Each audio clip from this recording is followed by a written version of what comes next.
Hello, everybody. Welcome to yet another episode of the Big Home Ed Conversations. My name is Kelly, and I'm here, as always, with my co-host Ashley. Say hello, lovely. Hello. So glad to be here. We are going to be talking to you guys today about critical thinking. So I feel like the phrase is bandied about an awful lot of raising critical thinkers. And actually, I really wanted to talk about how, A, difficult it is to be a critical thinker in a world that does not seem to value critical thinking at all. But also how, when we first start home educating, especially, but actually throughout our journey, we can find ourselves accidentally getting sucked into different beliefs instead of actually critically thinking whether or not they actually resonate with us.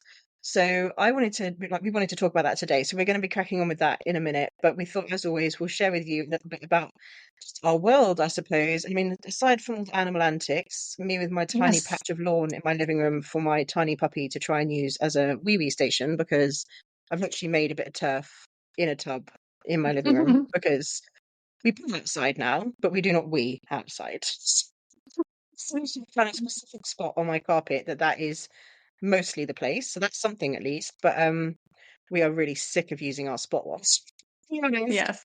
And Yeah. you've been having your fair share of fun this week, haven't you, with your poor puss cat? Yeah. He has given himself like a little open wound. And the bugger just keeps getting his cone off. So we are going to be going back to the vet tomorrow. We should be going back with like a healed situation, and it is not going to be because he got his cone off last night, and I woke up to him. Ugh, just poor thing. The whole thing is awful and disgusting, and also just looks incredibly painful. So I am, Mm.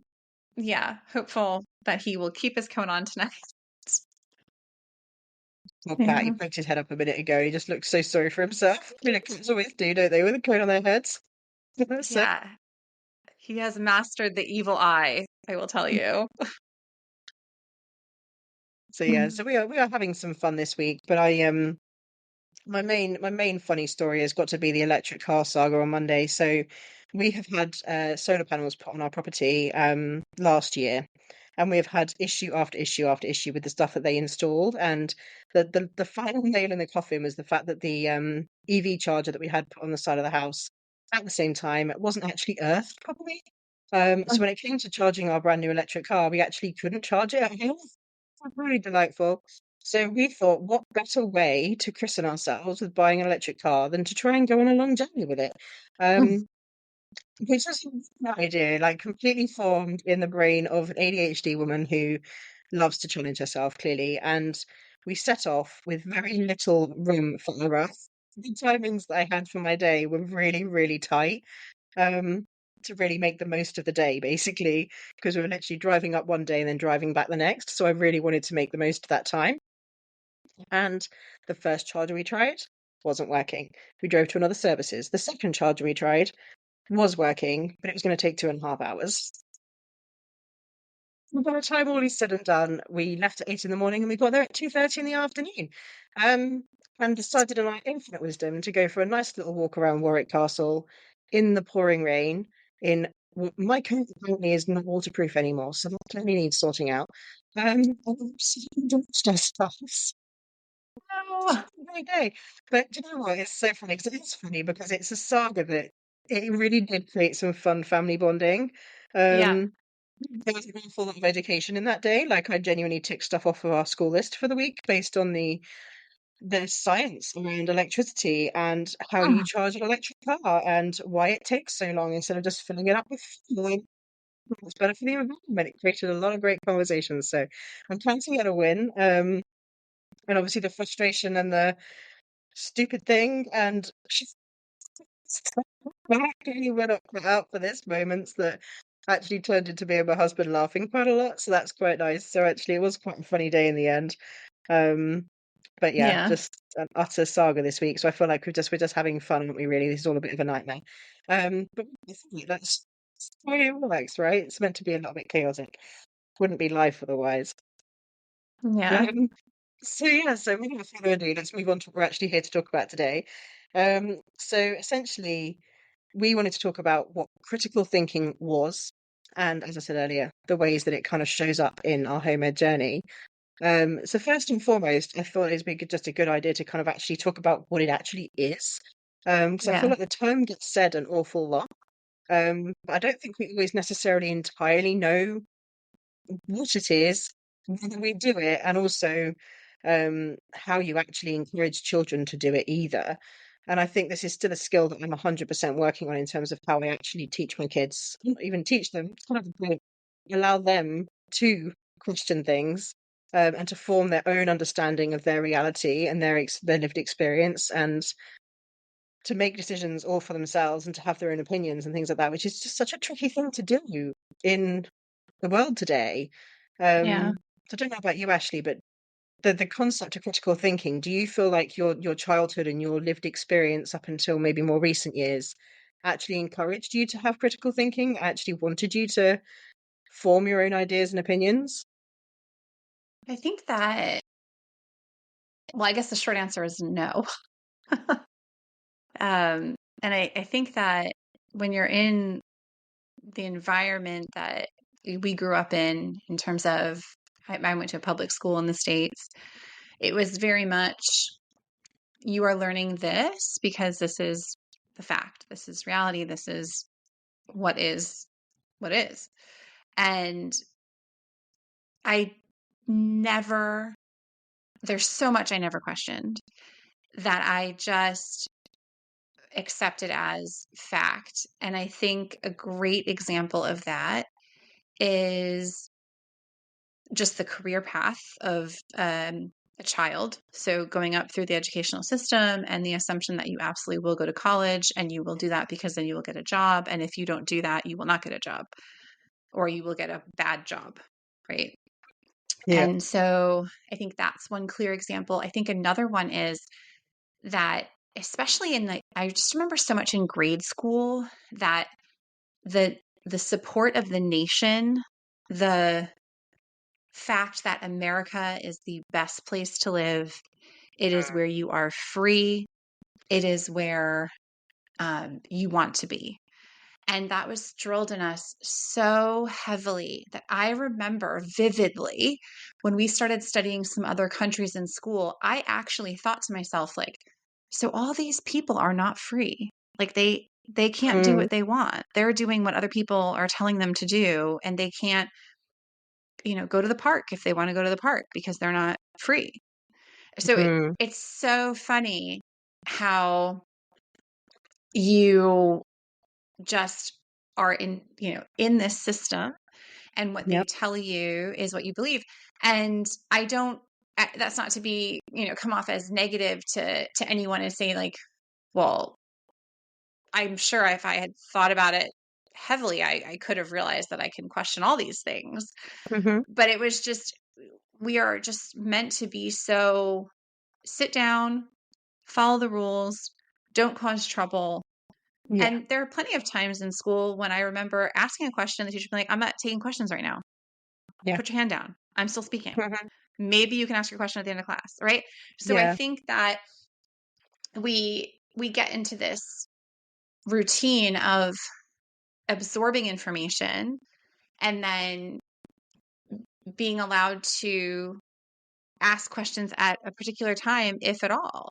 Hmm. And if you speak out of turn, you go to the principal's office. If you cause chaos in the class, if you disrupt, certainly in the younger years, you just don't do it. And then I think there were examples later in school where you might challenge the teacher a little bit on some things, but ultimately um, it was a little bit later as you got a bit older. So I think that, at least from my experience, I was not ever really questioning very much of No. what was on the day to day.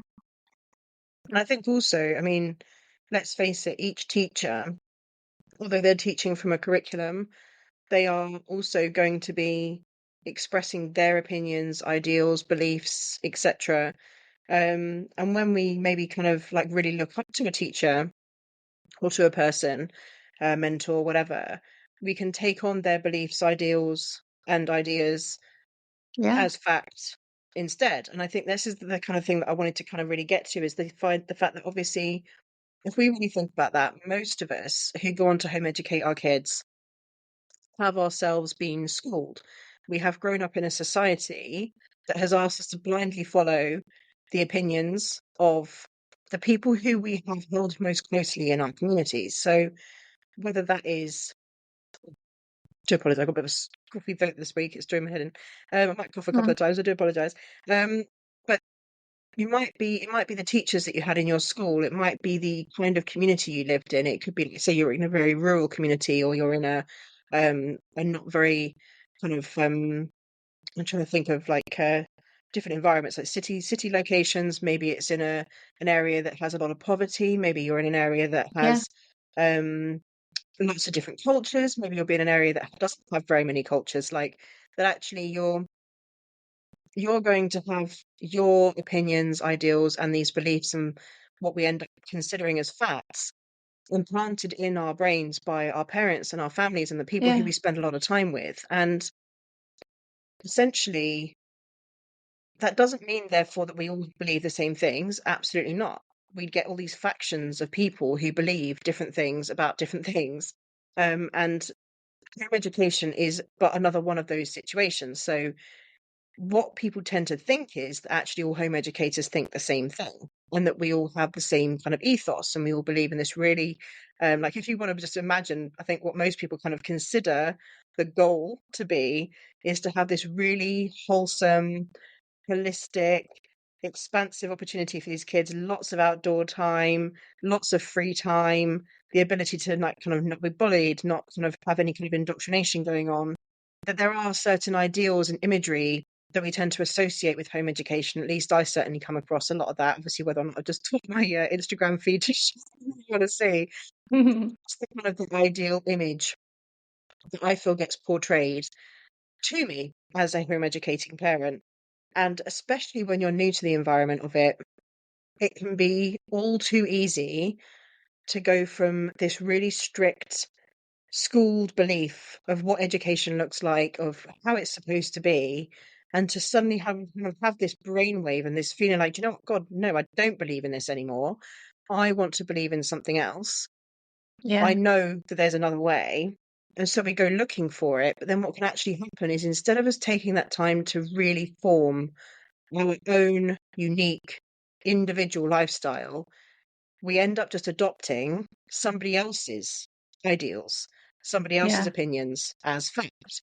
And we can get really tied up and start to actually figure out when someone's saying to us, say, for example, you're going into these forums, these Facebook groups, whatever, and you're saying, I'm having a really hard time. Like, all my kids want to do is just play on video games. Like, I literally can't get them to do anything else. They just moan and groan at me if I ask them to do anything. They don't want to leave the house. They don't want to play. They don't want to talk to me. They don't want to read a book. I'm going out of my mind. And somebody else says, "Oh, it's fine. It's completely normal. Just let them play games. They're learning so much. They're getting all of this stuff from it. It's fine. They'll go on to be really successful." But actually, their kids, you might be saying yours are on it all day, right? So just an example, you say my kids are on it all day.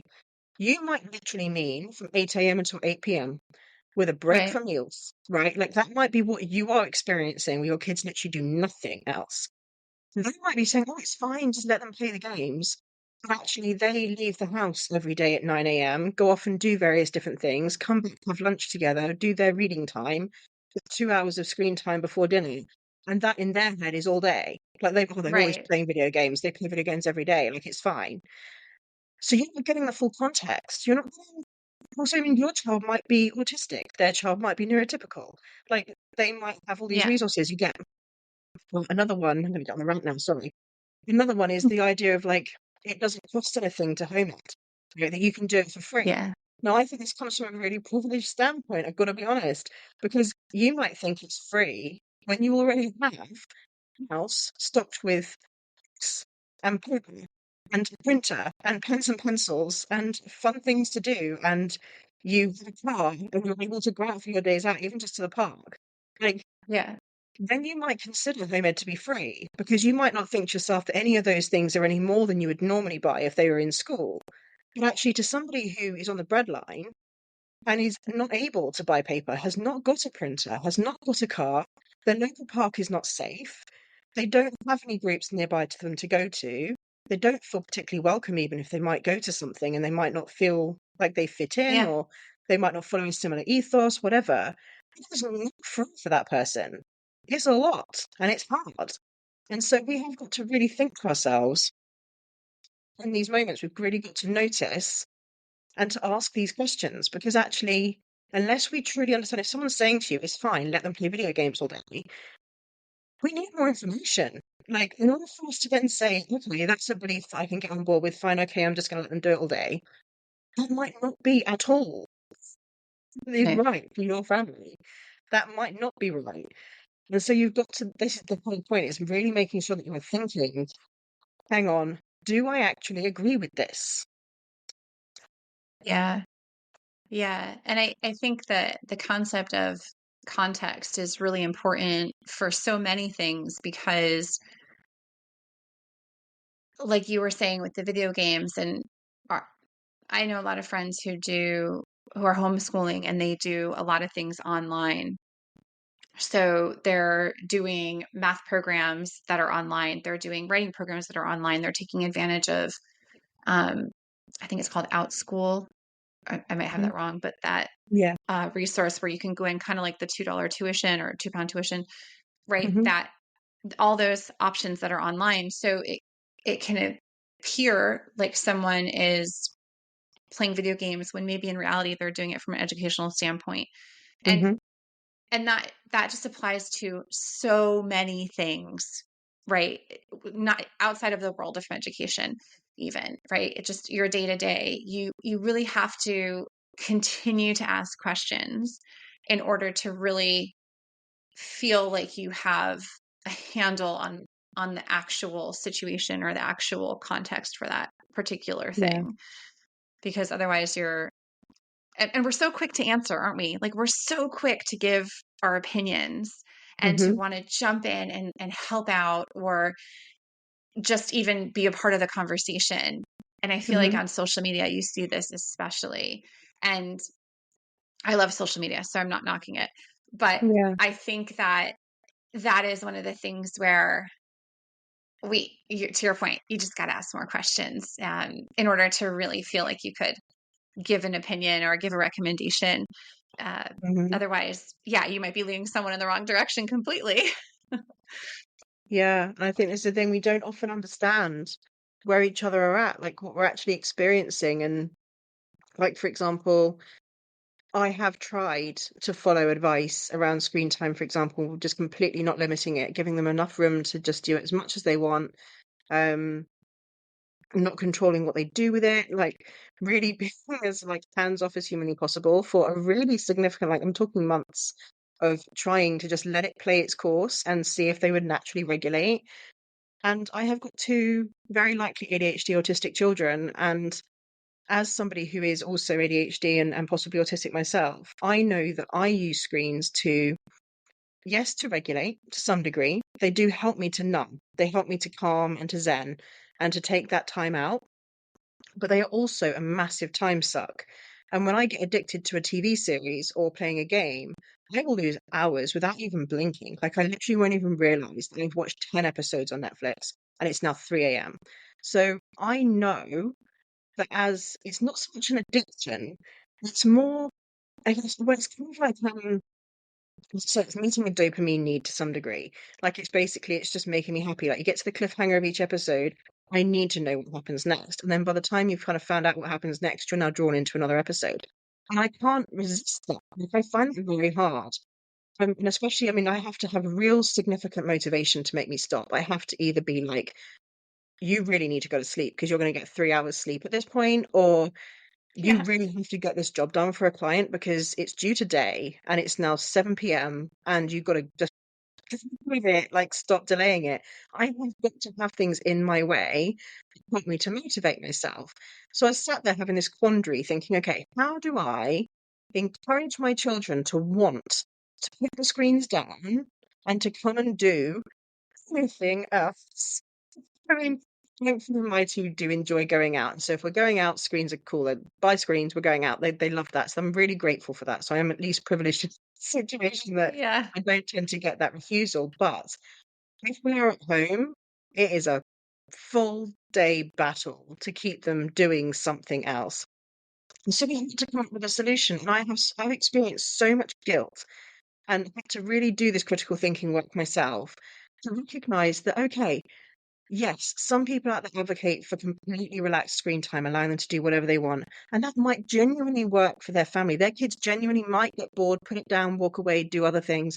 They might also love to craft, build, draw, do things, learn things, read books. They might genuinely choose to do other things. My kids, once they are in, they are gone. And I am not Mhm. getting them back. And when I do finally pull them away from it, kicking and screaming, they are going to be so, so not so. Like they're going to need to run and jump and screech and squabble and oh my goodness, it is like two feral monkeys. And I can't deal with that. That then massively overstimulates me and makes me want to put them back on screens because I can't cope with that level of like fight. Yeah. So we've got to keep our family on a more gentle pace. And that's just what works for us. And it's taken me, I mean, I'm 4 years in now.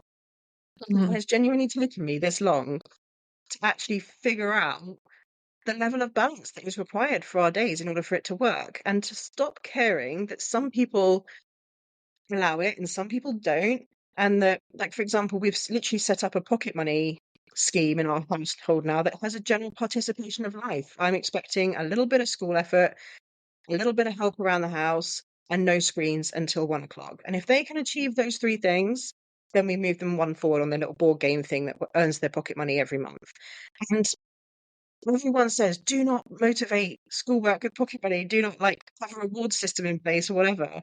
I genuinely found myself thinking, well, I would do nothing else in my day if I had access to Netflix and chocolate and some coffee and the kids were happy just watching screens. We could lose months to that scenario unless I had to pay the bills, clean the house, go and buy food, cook meals. Yeah. Like, I need to have something in place that motivates me to do something else. And so for me, I am trialing it. We've been doing it for a couple of months now. And I'm seeing my kids getting up, washed, dressed, feeding themselves, doing the dishwasher, sitting and doing their 3 bits of school that I'm expecting them to do, and then going off and playing and having some fun. And yes, okay, sometimes nagging for screens. I'm being crazy here, they do. But for the most part, I'm seeing like massive difference now in life. And I'm just Mhm. like, "Oh, goodness, we're actually now participating." And I think this is the thing that for my family, this is working and it's helpful.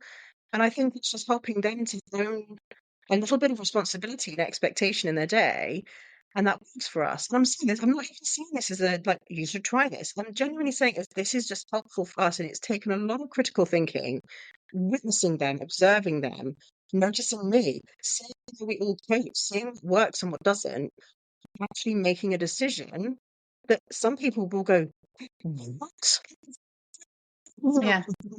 Doing some schoolwork? I'm just like, yeah, because I wouldn't do any work unless I knew I was going to get some money at the end of it. Would you? Like, it's fine, like it's just I don't know.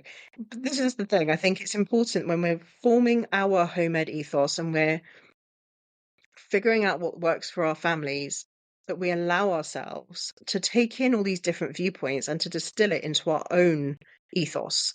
That individuality is a massive part of our authenticity. That we're allowed to do it. We do not have to abide by anybody else's ethos or rules. Like we do not have to follow one specific path.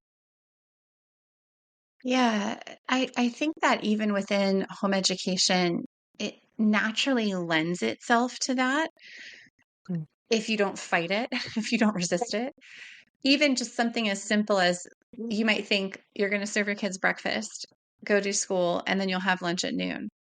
But mm, kids eat all the time. Like we have like second breakfast and then third breakfast and then snack before lunch and then lunch. And it was me initially being like, okay, no, there's no snacks. Like we're just going to do this. And then realizing actually why can't they have a snack? Like why am I saying that? What is the reason that I'm immediately resisting this? right? Yeah. Is it that I don't want them to be eating and I think they need to wait and have a proper meal? And if you think that, that's okay, right? You're teaching them patience, you're teaching them, some control, you're teaching them to have a full meal when it's offered to them.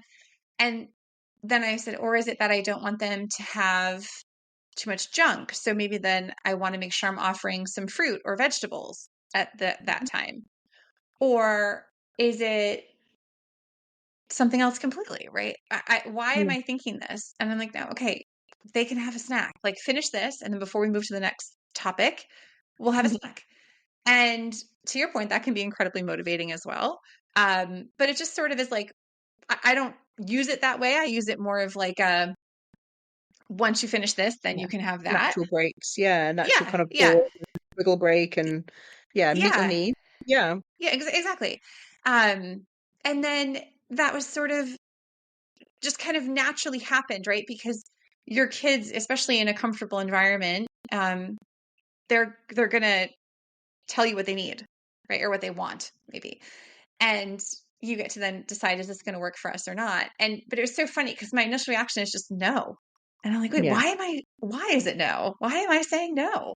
Why am I not like, yeah, sure. What do you want to snack on? Yeah. So I'm trying. And I think that, we've been at this for 5 years now too. And so I think that you will just naturally start to then question things Hmm. and say, well, I don't need to do science 5 days a week. Like, I don't need to do every subject every day. I No. can, especially because the time is never equal, right? You might get really into something that you're learning and spend 2 hours doing it, Hmm. versus, you're in a school environment that period of class is what it is, and you don't have flexibility in it. So I think that there's also that, and just saying like, okay, why am I thinking it's this way? Can it be another way? But I think that especially with home education, you just find that you're naturally questioning things because you have these little people buzzing around who Hmm. have in many cases never been in school. Yep. So they don't understand at all why we're No. putting limits around things and why we're doing things the way Hmm. we are, because they have no context for that. They just don't understand it. So I do think that the further down the home education path you get, and this is probably true for a number of career paths or jobs that you might hold, that you do naturally start to become a little more open to going outside the lines a little bit and Absolutely. questioning why things are in a certain way, and is that critical to the end result? Because if it is, then maybe that's the reason, and that is what it is. Or is it just something that was put in place to control a classroom of 30 kids, right? And I get that. I understand that Hmm. without those guardrails in a classroom, you would have absolute chaos. And Yeah. so, teachers are just making the best of what they have. And that is such a hard job. It is just so hard. So I think that we benefit from the ability to be super flexible.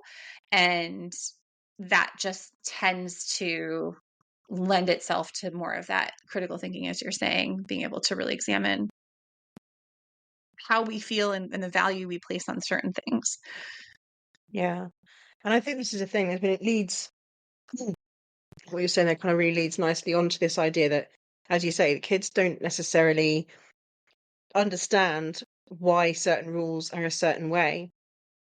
And I think that in generations gone by, a child questioning their parents' rules was just considered a hard no. Like, Yeah. you just don't do that. It's disrespectful. Like, the parent has set a rule, you follow it, end of discussion. And whether or not the parents then were even thinking, like, why do I have that rule? Like, that's how I was raised, but actually, like, why? Yeah. Like this, I saw a post the other day that spoiled my blood a little bit. It's a sort of somebody kind of saying about how their granddaughter has like bright yellow hair and piercings and tattoos, and like, why are we letting kids just express themselves these days? Like, where's the respect for your body? Like, where, like, all of this, oh my God, it just boiled my blood. But anyway, it's one of those things where I found myself thinking, okay, it's really interesting how the whole kind of generational trauma thing, right? This is a kind of a recognizing where you were raised a certain way, you've had certain rules and expectations put on you. It's very easy to accidentally carry them out with your kids. And actually, we get these moments when our kids push back. And I feel like what's really lovely about my relationship with my children, and I'm not always perfect, so please don't think that at all, because I definitely get this wrong sometimes. Sometimes it is just like, do you know what? I've just said no. Can we just move on? For the most part, question me. And the question actually allows me a chance to pause and think and go, wait, hang on. Okay, hang on. Yeah, okay, fair enough. Like, you're right. Um, let's think about this. Like, what kind of compromise could we find here? And initially, like when I was sort of doing this, I kind of found myself thinking, you get told as parents, like, if you said no, don't go back on it, then they know how to manipulate you and how to get it next time or whatever. Um, and I think what's really sad about that idea is that it's saying that you can't ever stop, actually have a critical thought about, hang on, wait, okay, so they're saying actually, okay, great example, right? My daughter will never wear weather appropriate shoes. And it's a little battle that I've now decided is no longer going to be a battle and she can just decide. So whenever she wants to wear her sandals and it's chucking it down with rain, I just say, just letting you know it's raining. And she'll go, okay. And I say, still want to wear sandals? And she goes, yeah. And you'd be like, okay. And Okay. that's that. End of discussion. I'm not going to keep arguing about it because actually she needs to have the opportunity to do the critical thinking herself. She needs to decide for herself whether or not wearing sandals when it's chucking it down with rain actually means that you end up with cold, wet feet and blisters. And that therefore that's not a great solution. And actually, maybe it would have been a good idea to wear wellies, and then I would have had Mm. nice, dry, warm feet, and I wouldn't have had blisters. You know, like allowing herself to obviously really hurt herself, but it really helps her to have that moment of like, do you know what? I'm pushing back here because actually I feel more comfortable wearing my sandals today. I want to really do that. That's what's right for me and my body in this moment. And I might not agree with that. And I might find it really hard to just be like, okay, fine, do what you want. And sometimes it is frustrating because we think to ourselves, oh, I know what's going to come. I know what's going to happen off the back of this. Like, you're going to be cold, you're going to moan, whatever. And you know what? She didn't moan. She was happy in her sandals. She liked splashing in the puddles. She liked that her feet got wet. She enjoyed that experience. It wasn't cold, cold. It was just wet. So she was fine and she enjoyed it. And actually, for her, it was the right decision. And actually, this is kind of when we kind of try to figure out how we raise critical thinkers and how we allow them to come up with their own ideas and opinions. Mhm. Sometimes they're really jarring. Sometimes they really go against what we believe. And I think Yeah. what's really important is when we're trying to distill all these different ideals and beliefs and feelings and opinions from all these different people, and we're trying to come up with an ethos in our own home, the goal isn't then to indoctrinate them with a new belief system that you and your family have now decided that is what we do. It's okay to have values. It's okay to kind of encourage them to, I don't know, be kind and to be compassionate and be generous or whatever. Like, you can encourage them to have great values, but it's our job as parents to allow them to take our opinions and ideals and to encourage them to see other people's too, and to decide if they actually believe in ours, if they want to have another one of their own. And it is really hard sometimes because we can really firmly believe something. We can be really staunchly like, I really believe this and I want my kids to believe this. But actually, it's just an opinion or it's just a belief. It's not a fact. And we have to give them an opportunity to come up with different truths for themselves. Like, what is their experience? What have they come up against? You see it massively between generations, don't you? Where just the experience of life would have just been so different. And I think we just have to respect that they're going to have a very different outlook to us, and they're going to have a very different idea of sometimes even what right and wrong looks like. And it's actually an amazing thing to watch if we can give it that room to grow and blossom. Yeah. It's a good time too, right? We both have younger children, and my oldest is 10. And as they start to push back on things like shoes or wardrobe or, these are easy things. These Yeah. are these are easy things for them to make mistakes about. And Hmm. I'd much rather them do that and get comfortable and confident in their own decisions and make corrections, change their Hmm. mind, have that thought process to say, well, maybe I don't want to do that again. Or maybe I do. Maybe that worked for me and this is how I'm finding out who I am. Yeah. Because as they get older, right, then these decisions get a lot more important Yeah. and they have a lot bigger impact on themselves and their future. And so I think that giving them the room to make mistakes so that they really can think through things will absolutely benefit down the road, because I also don't want my children blindly following me or anyone, because I want them to be confident pushing back on things where they're not comfortable when Hmm. these become real concerns, real issues, big decisions, right? As they become Hmm. teenagers and older, I don't want their voice to be squashed. I don't want them to question their thoughts and opinions and the way that they feel Yeah. just because someone once told them to stop and be quiet and just do what I'm telling Mm. you to do. But to your point, there is a fine line with that, because at the end of the day, I just need you to go to bed or to stop. I just need you to do it. Like Yeah. no more in me at the Okay. beginning of It's this. okay. Yeah, it's like what we were talking about earlier when we were before we started recording. My kids get so curious right before bed and they have sometimes some really great questions, and they I don't want to say I'm not talking, like, I don't want to be like, no, I'm not answering that. Like, we're not going to do that, because I want to foster that creativity. And just for some reason, it's always right before bed. They're like, let me just think about the most excellent question that is really thoughtful. And that way, I'm sure they're thinking I will stay up later because mom will talk to me. But at the same time, it's just like, no, I'm not doing this right now. We will carry this on in the morning. I will write down your question on the notes in my phone, and we will Hmm. look at it tomorrow over breakfast, because you just have to go to bed. Yeah. So it is hard. It is hard. But ultimately, I'm hoping that they feel like they are getting to think through things and they are getting to question Yeah. what is being told to them so they can form their own thoughts. I think that's a really good point. I think that, like, and I think that the truth of the matter is we're allowed to set boundaries and we're allowed to have limits. And I think ultimately the goal is just as much as possible to allow them the autonomy to learn how they feel about things. And I think that ultimately that doesn't get stopped if from time to time we go, okay, I hear you and I know you really want to do what you want to do and all the rest of it. But right now, I Yeah. don't have the time or whatever else to explain to you all of the reasons why I know that this is not what we're going to do right now, and we're just going to move on because I need you to just get on board with it for a minute, and we will talk about it, and you can talk about it later, and you can explain later, and you can do whatever you need to do, right? But I think also another thought that I had as I was listening to you is about, as you say, when these issues get much bigger and they get much more Yeah. important, self-trust, and this is one of the problems that we can have with critical thinking, is that actually the reason why we're not doing it is because we don't actually trust our internal voice. We have been taught not to trust it. We have been taught that, for example, diet culture teaches us not to trust our hunger.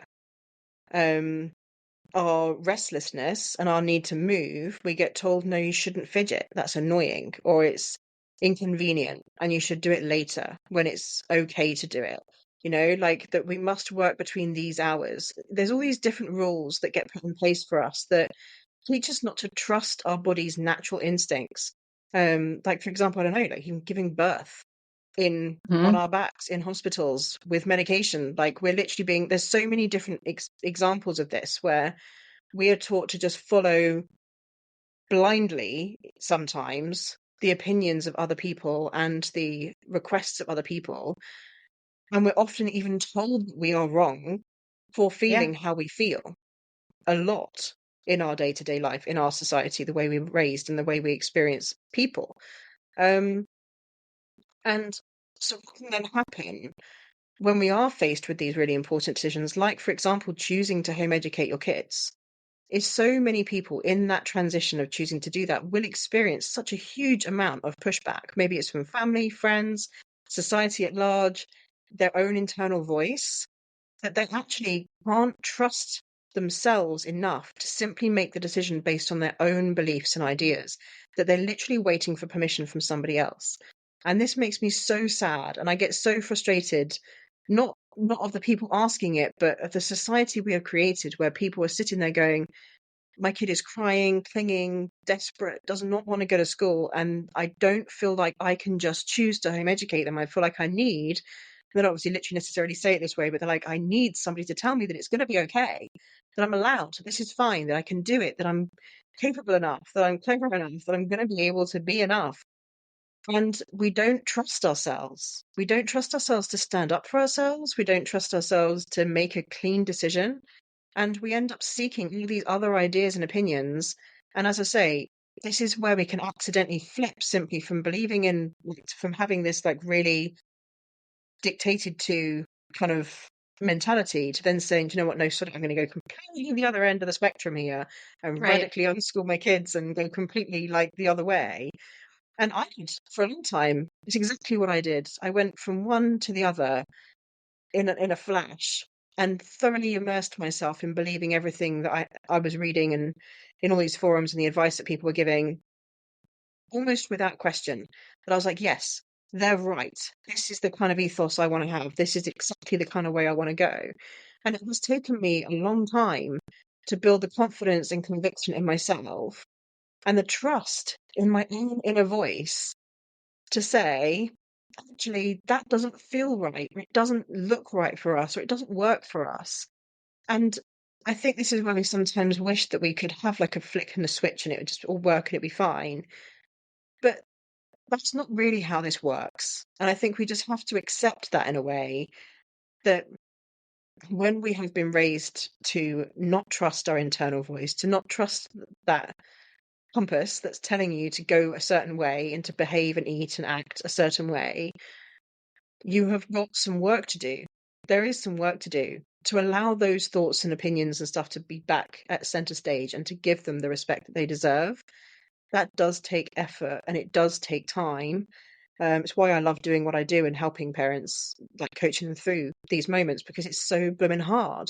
And I think ultimately you can do it with books, you can do it by talking to your friends, you can do it by reaching out into your communities. Like, do the work because it's super important to take that time to really build that trust back up in yourself, to make some decisions and start small. I mean, one of the great tips I always give people is to start small. Like, make a decision about something without getting anybody else's opinions. Just make a decision, something super tiny, and watch it play out. And actually see that it went well. See that you did great. See that actually it was a great choice for your family, or that you really enjoyed it, or see that you didn't. And actually go, oh, that's interesting. Like, I thought we'd really love that, but it didn't work out. Why not? And get curious about it and just notice. And you might find over time, as you build up some trust in yourself and you start making some more decisions without seeking other people's approval, that you're able to start making some more independent thoughts and decisions about your home ed journey. But it's totally okay if you find a belief that totally works for you. You can follow it. It's not saying you can't. Like, if you want to say, actually, do you know what? I really believe in that entire ethos. That is exactly the way I want it to be. And it genuinely works for you guys, and you don't have any qualms about it whatsoever, then great. Do the thinking, do the research, think about your options, look at the other ways of doing things.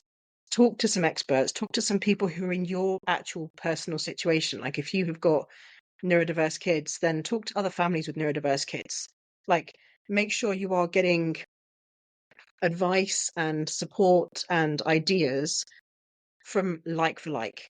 Don't try and form your whole ethos on something that's not at all your life. Like, be really conscious of that and really just try and think it through.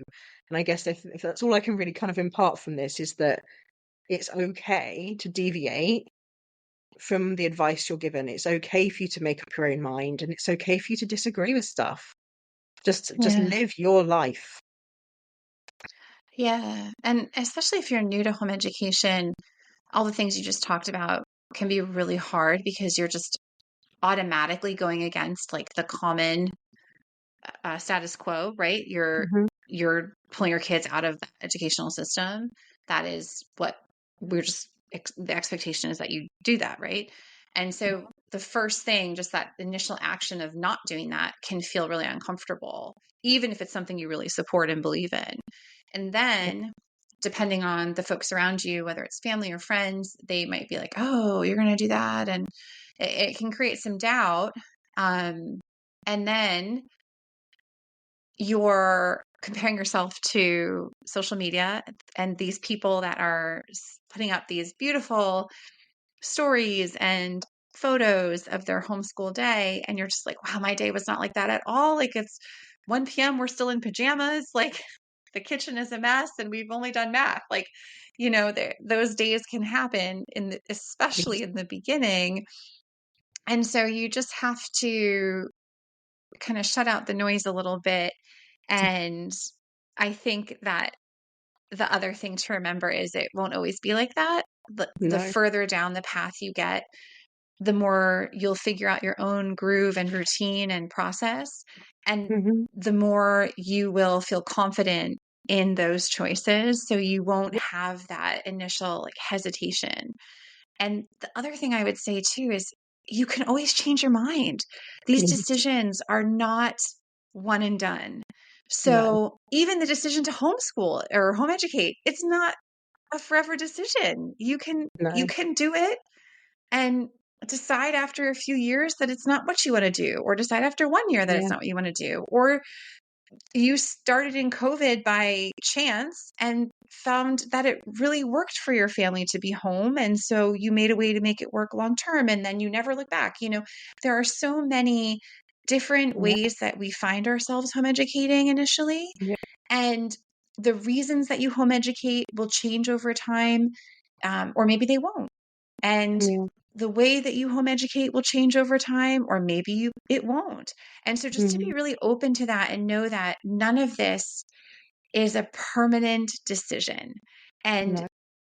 it can really, I think that can ease a lot of it to say, just like you might change curriculum, like you can just change these things as you get more information from your kids, from research Yeah. you might do, and from other people. So I just think that continually being open to Yeah. all of that will be helpful as well as you carry on over the years.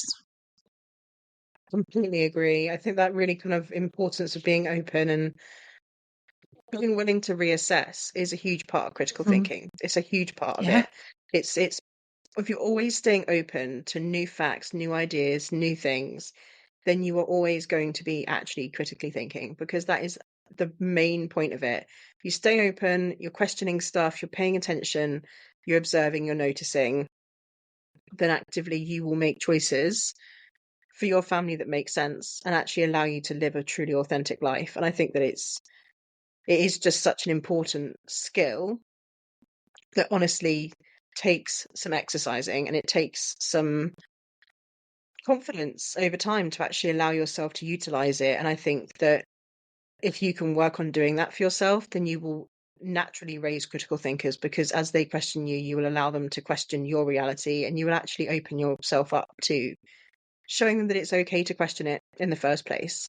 So hopefully this has been helpful. I think this has been a really great conversation. I mean, I've certainly really enjoyed it. And I really hope that you guys agree.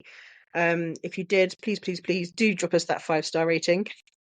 Everybody who Yes. rates us wins a prize. No, I'm joking, but it's really to get it because it obviously just means more people find us.